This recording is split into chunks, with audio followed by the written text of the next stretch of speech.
গাজীপুর সদর উপজেলার পিরুজালী ইউনিয়নের ৫ নম্বর ওয়ার্ডের ইউপি সদস্য আলহাজ শাহ আলম খলিফার বিরুদ্ধে দায়ের করা মামলাকে মিথ্যা, বানোয়াট ও উদ্দেশ্যপ্রণোদিত দাবি করে প্রতিবাদ জানিয়েছেন এলাকাবাসী।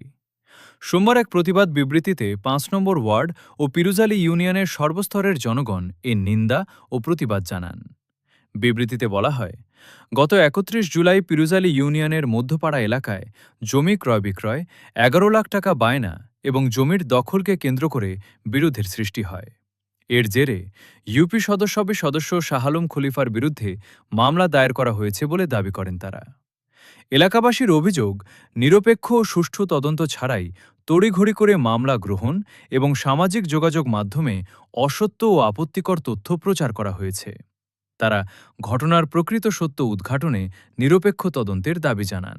একই সঙ্গে কথিত মিথ্যা মামলা প্রত্যাহার, ভবিষ্যতে এ ধরনের ঘটনা প্রতিরোধে কঠোর ব্যবস্থা এবং মানহানির ক্ষতিপূরণ নিশ্চিত করার দাবি জানিয়েছেন তারা।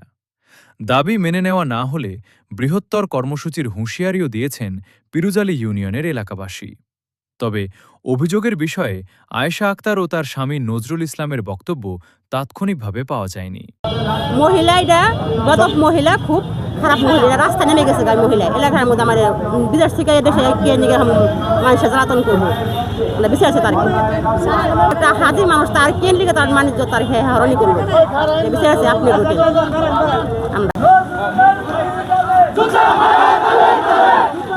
স্থানীয় খবর, আপনার পাশে, আপনার খবর। আমাদের সঙ্গে থাকুন, লাইক, কমেন্ট ও শেয়ার করতে ভুলবেন না।